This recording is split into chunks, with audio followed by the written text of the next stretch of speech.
Welcome back to this session of the Hindu newspaper analysis session. Today we will discuss mainly three issues. The first issue is what is the impact of Iran-Israel conflict on India, and the second issue is India's reliance on China for critical minerals, and the third issue is extinction of bird dodo.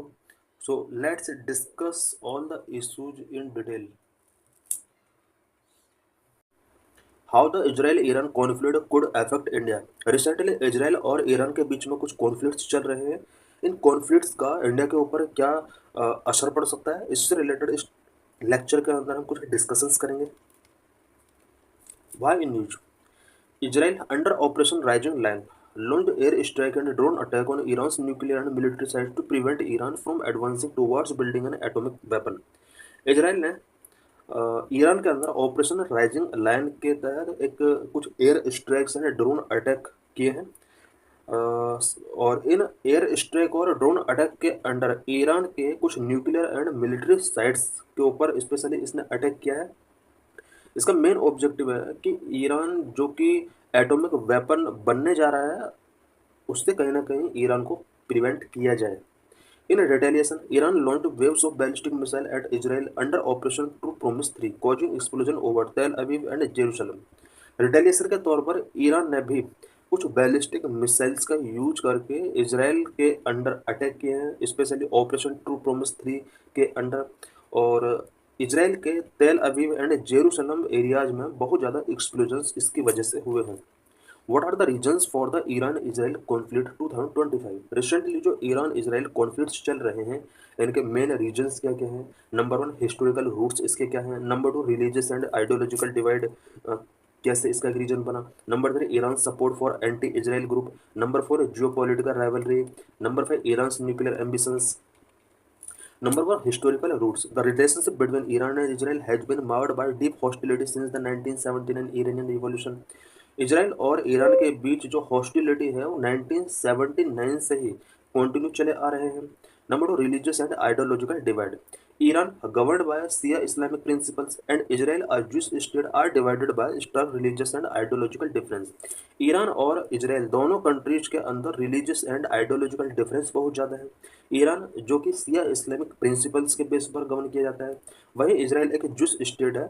और इस तरह से दोनों countries का जो approach है, जो ideology है, वो बिल्कुल डिफरेंट है। This fundamental disparities have lead to mutual distrust and animosity over the decades.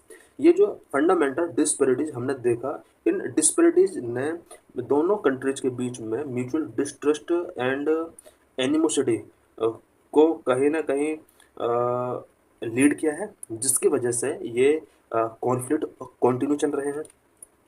Number three, Iran support for anti Israel group. Iran has been supporter of Palestinian, including providing support to Hamas and Hezbollah, both of which are labeled as terrorist organizations by Israel.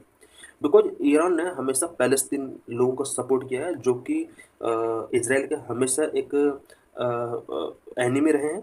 साथ ही Hamas and Hezbollah को भी Iran के द्वारा always support किया है। और Hezbollah and Hamas ये ऐसे ऑर्गेनाइजेशन हैं जिन्हें इसराइल के द्वारा एक टेररिस्ट ऑर्गेनाइजेशन के तौर पर डिक्लेयर कर दिया गया है।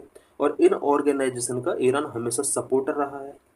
Iran supporting forces such as Hezbollah in Lebanon and Shia militias in Iraq, all seen by Israel as direct threat to its security. Iran ने लेबनान के अंदर हेजबुल्ला को भी एक सपोर्ट प्रोवाइड किया है। साथ ही इराक के अंदर सिया मिलिटियाज को भी इसने सपोर्ट किया है। और इन कुछ एक्शंस को इसराइल ने अपनी सिक्योरिटी के लिए डायरेक्ट थ्रेट माना है। इट मीन्स इसराइल ने जिन ऑर्गेनाइजेशंस को टेररिस्ट ऑर्गेनाइजेशन डिक्लेयर किया है, उन्हीं ऑर्गेनाइजेशन को ईरान का हमेशा सपोर्ट मिला है। तो ये भी एक वजह हो सकती है कि दोनों कंट्रीज के बीच में कॉन्फ्लिक्ट कंटिन्यू है। Number four, Jio political revelry. Iran and Israel are struggling for regional dominance with opposing interests in conflicts such as Syrian civil war and Yemen crisis. Syrian civil war and Yemen crisis से भी इन दोनों countries का आपस में connection है। Iran backed the Assad regime in Syria and Houthi rebel in Yemen, while Israel worked at counter Iranian influence in these areas. Number 5, Iran's nuclear ambitions. Israel view Iran's nuclear program as a very serious threat, fearing the development of nuclear weapons that could endanger its existence. Because Iran चाहता है कि वो एक nuclear power बने, जबकि Israel Iran के इस approach को एक सीरियस सीरियस थ्रेट मानता है अपने लिए। और अगर ईरान के अंदर एक बार न्यूक्लियर वेपन बन जाते हैं तो ये इसराइल के लिए बहुत बड़ा थ्रेट हो सकता है और उसके एग्जिस्टेंस के लिए एक एंडेंजर हो सकता है। Israel has been a fierce critic of Iran nuclear deal. Iran Israel हमेशा ईरान की न्यूक्लियर डील का फायर्स क्रिटिक रहा है। Joint comprehensive plan of action के अंडर ईरान न्यूक्लियर डील करना चाहता है। What are the implications of Iran Israel conflict on India. Iran Israel conflict की वजह से इंडिया के ऊपर क्या क्या इम्पैक्ट पड़ सकते हैं। Number 1, hampering India's energy security. Number 2, impact on Indian diaspora. Number 3, disruption to strategic connectivity. Number 4, diplomatic tide for India. Number 1, hampering India's energy security. India import nearly 2 million barrels of oil daily through the crucial Strait of Hormuz. Any instability would mean supply shortages, spiraling energy cost, rising inflation, and constraint on economic growth. India per day Strait of Hormuz के through nearly 2 million barrels oil import करता है। अगर इस reason के अंदर कोई instability होती है तो इंडिया के अंदर ऑयल सप्लाई डिस्टर्ब हो सकता है एंड ऑयल सप्लाई शॉर्टेज हो सकता है, इन्फ्लेशन हो सकता है एंड इकोनॉमिक ग्रोथ पर भी इसका असर पड़ सकता है। Number 2, impact on Indian diaspora. Over 66% of India's 1.34 crore NRIs live in the Middle East, mainly in the UAE, Kuwait, Qatar, Oman, Saudi Arabia and Bahrain. India के overall NRIs about 1.34 crore NRIs हैं, जिनका 66% NRIs मिडिल ईस्ट के अंदर रहते हैं, mainly UAE, Kuwait, Qatar, Oman, Saudi Arabia and Bahrain के अंदर रहते हैं। The large Indian diaspora in West Asia, specially the Persian Gulf, could face risk from regional tensions, making their safety a key priority for New Delhi. West Asia के अंदर जो large Indian diaspora है, specially Persian Gulf के अंदर, अगर इस तरह के टेंशंस इसराइल, पैलेस्टीन या अदर कंट्रीज के बीच में रहते हैं तो इंडिया के लिए अपने जो पीपल वहाँ रह रहे हैं उनकी सेफ्टी से रिलेटेड बिग कंसर्न हो सकते हैं। Number 3, disruption to strategic connectivity. Due to regional turmoil, India's की connectivity projects like the Chabahar port in India and IMEC ये अफेक्ट हो सकते हैं। रीजनल टर्मोइल की वजह से चाबहार पोर्ट जो कि इंडिया के द्वारा ईरान में बनाया जा रहा है, which link it to Afghanistan and Central Asia, could be affected. Chabahar port India Iran में कंस्ट्रक्ट कर रहा है जो कि इंडिया को अफगानिस्तान के साथ कनेक्टिविटी प्रोवाइड करेगा एंड सेंट्रल एशिया के साथ कनेक्टिविटी को इंश्योर करेगा। ये प्रोजेक्ट अफेक्ट हो सकता है। And second, the India middle east Europe economic corridor face risk from the conflict. इस कॉन्फ्लिक्ट की वजह से India middle east Europe economic corridor, इस कॉरिडोर के थ्रू इंडिया अपने आप को यूरोप तक कनेक्टिविटी इंश्योर कर सकता था, बट इस कॉन्फ्लिक्ट की वजह से ये प्रोजेक्ट भी डिस्टर्ब हो सकता है। Shipping disruptions in the Red Sea and surrounding water could cause delays, higher shipping cost and lead to instability in global trade routes.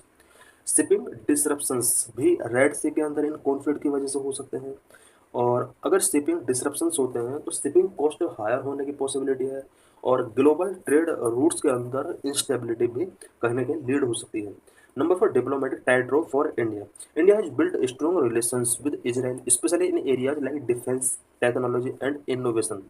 Israel के साथ इंडिया के जो रिलेशंस हैं, स्पेशली कुछ sector such as defence, technology and innovation में काफ़ी strong relation रहे हैं। As tensions escalate, India could find itself in a challenging position, facing pressure to take sides and outcome it would prefer to avoid.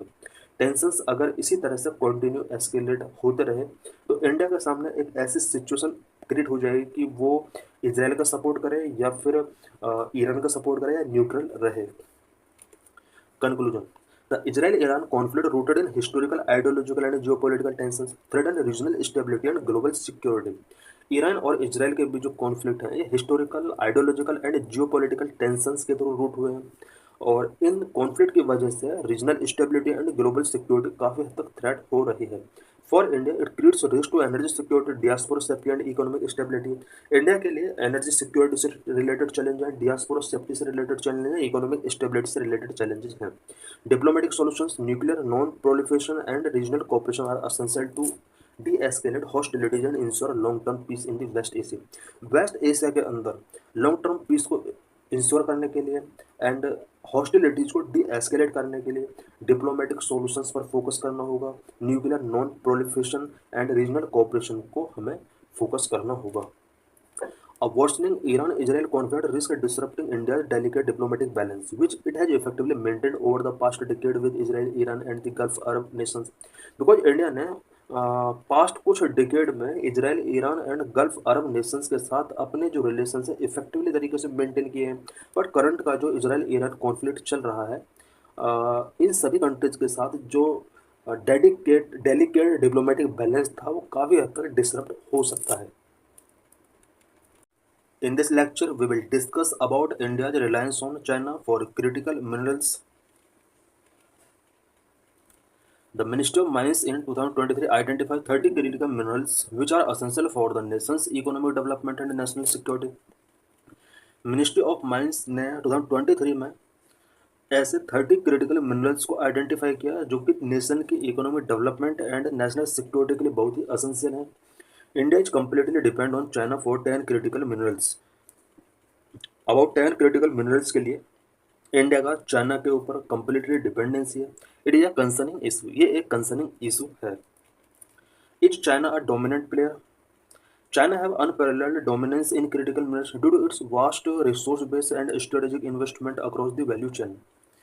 China के अंदर critical minerals बहुत ज़्यादा हैं। इसका मेन रीज़न वहाँ पर वास्ट रिसोर्स बेस होना है एंड चाइना ने strategic investment specially value chain पर बहुत ज़्यादा किया हुआ है। As the world's largest mining nation, China has discovered 173 types of minerals. World का लार्जेस्ट माइनिंग नेशन है चाइना और अबाउट 173 टाइप के मिनरल्स को चाइना ने डिस्कवर किया है। China has strategically invested in overseas mining projects and built unparalleled midstream refining capabilities, raising supply chain vulnerabilities for countries including India, US, and European Union nations।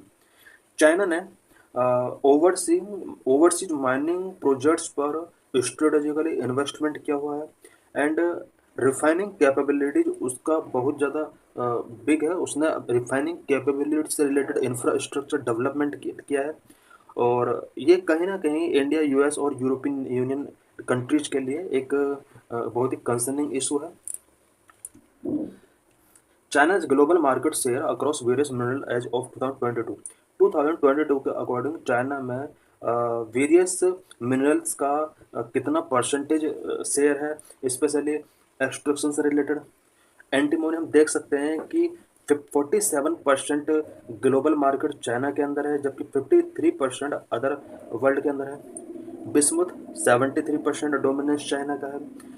Cadmium 38% China के अंदर dominance है। Gallium 98% China के अंदर है। Germanium 94% है and graphite 67%, indium 66%, molybdenum 41%, rare earth element 71% China के अंदर है and vanadium 68%, tellurium 73%, tungsten 76%, titanium 35% China के अंदर डोमिनेंस है। इट मीन्स जो चार्ट गिवन है ये ओवरऑल ग्लोबल मार्केट में चाइना का कितना शेयर है उससे रिलेटेड ये परसेंटेज दिया हुआ है। China approach to weaponising critical minerals.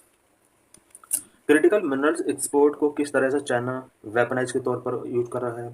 China approach to weaponising critical mineral export is a strategic and calculated. China का क्रिटिकल मिनरल एक्सपोर्ट को वेपनाइजिंग का जो अप्रोच है वो स्ट्रेटेजिक एंड कैलकुलेटेड अप्रोच है। It primarily target minerals deemed critically by Western nations and their allies, especially those essential for semiconductor batteries and high-tech manufacturing। China ऐसे mineral को target करता है जो कि वेस्टर्न नेशंस के लिए क्रिटिकल है, स्पेशली जिनका use semiconductor, batteries, high-tech manufacturing purpose के लिए किया जाता है। Is India dependent on China? क्या इंडिया चाइना के ऊपर डिपेंड है? कितने मिनरल्स के लिए फुल्ली वो चाइना के ऊपर डिपेंड है? Out of 30 critical minerals, 6 critical minerals we have dependency on China exceed 40%।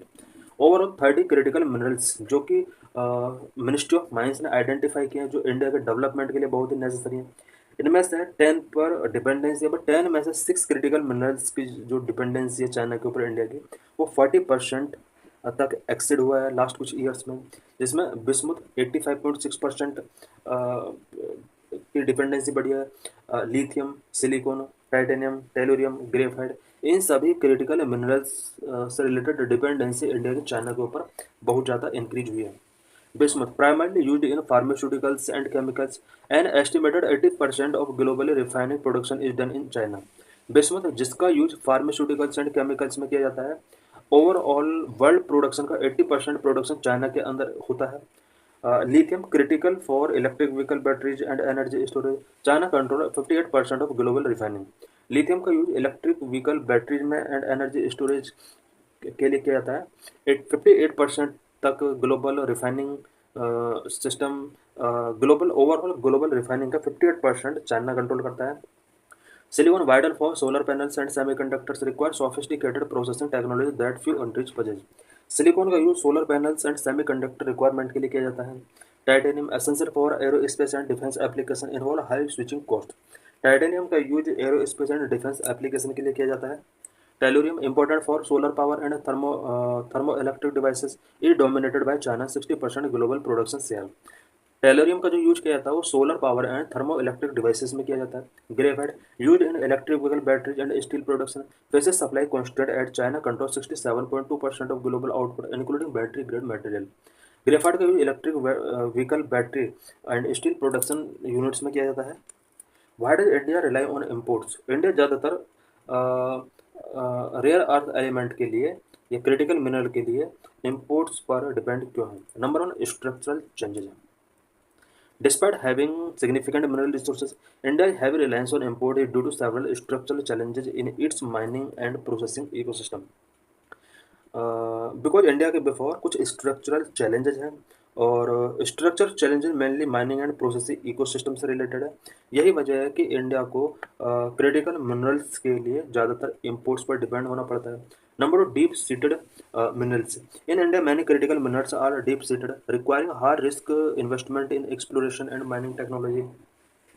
India के अंदर ज़्यादातर क्रिटिकल मिनरल डीप सीटेड है, और इन डीप सीटेड मिनरल्स को एक्सट्रैक्ट करने के लिए हाई रिस्क इन्वेस्टमेंट की ज़रूरत होती है, और माइनिंग टेक्नोलॉजीज भी हमें चाहिए जो हमारे पास अभी अवेलेबल नहीं है। Number three, lack of incentives and policy support. Incentive और पॉलिसी सपोर्ट का लैक भी हमें इम्पोर्ट पर डिपेंडेंसी इंक्रीज हमारे लिए कर रहा है। It is a factor that prevent private sector participate in the absence of adequate incentives and policy support. Private sector का पार्टिसिपेशन क्रिटिकल मिनरल के एक्सट्रैक्शन में बहुत ही कम है। इसका मेन रीजन है absence of adequate incentives and policy support. Number four, the country's processing capabilities are also limited है। कंट्री की प्रोसेसिंग कैपेबिलिटी बहुत ही लिमिटेड है। ये भी एक वजह हो सकती है कि हमें चाइना पर इंपोर्ट के लिए डिपेंड होना पड़ रहा है।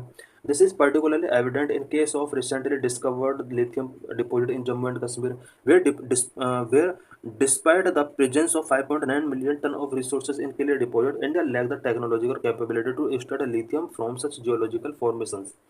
हम एक यहाँ पर एक केस स्टडी के तौर पर हम देख सकते हैं, जम्मू एंड कश्मीर के अंदर रिसेंटली लिथियम डिपॉजिट्स डिस्कवर किए गए हैं, और अबाउट 5.9 मिलियन टन किले डिपॉजिट्स के अंदर ये लिथियम डिपॉजिट्स हैं। और बट इंडिया के पास जो है वो सबसे बड़ी जो प्रॉब्लम है वो ये है कि इंडिया के पास इसको एक्सट्रैक्ट करने के लिए टेक्नोलॉजी नहीं है। India initiative to reduce critical minerals dependency. Critical minerals dependency को रिड्यूस करने के लिए इंडिया के अंदर क्या क्या स्टेप्स टेकिंग किए गए हैं? India has initiated a multi pronged approach to reduce its dependency on China. China के ऊपर डिपेंडेंसी को रिड्यूस करने के लिए इंडिया ने multi pronged approach initiative taking किए हैं। Number one, KABIL. Indian government has established KABIL, a joint venture of 3 state owned companies to secure overseas mineral assets. Overseas mineral assets को सिक्योर करने के लिए गवर्नमेंट ऑफ इंडिया ने काबिल establish किया है, जो कि एक 3 स्टेट ओन्ड कंपनीज का एक जॉइंट वेंचर है।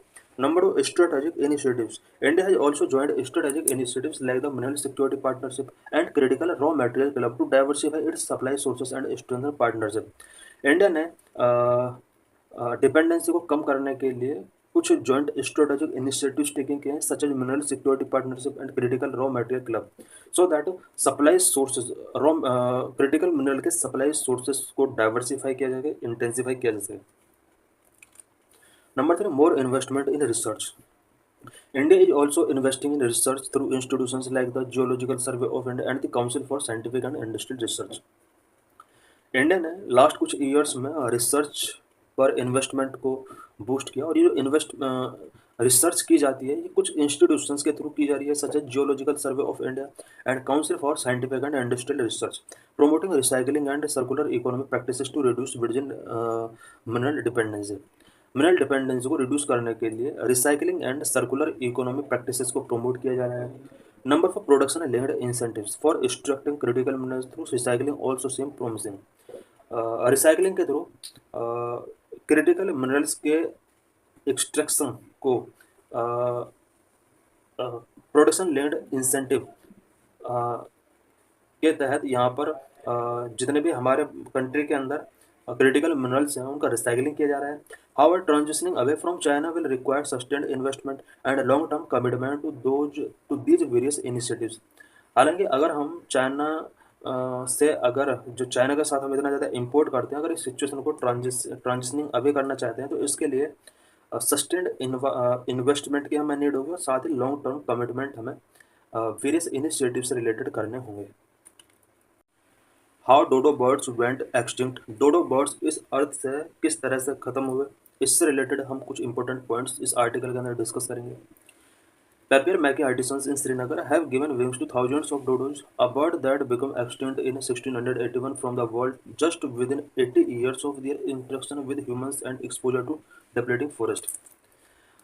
श्रीनगर के अंदर पेपियर मैगी आर्टिसंस ने कुछ डोडो बर्ड से रिलेटेड छोटे छोटे कार्टून्स इन्होंने बनाए हैं, और थाउजेंड्स ऑफ डोडोज को इन्होंने इस तरह से कार्टून फॉर्म में विंग्स दिए हैं। इससे डोडो बर्ड्स की जो अर्थ पर एग्जिस्टेंस था वो रिमाइंड होता है।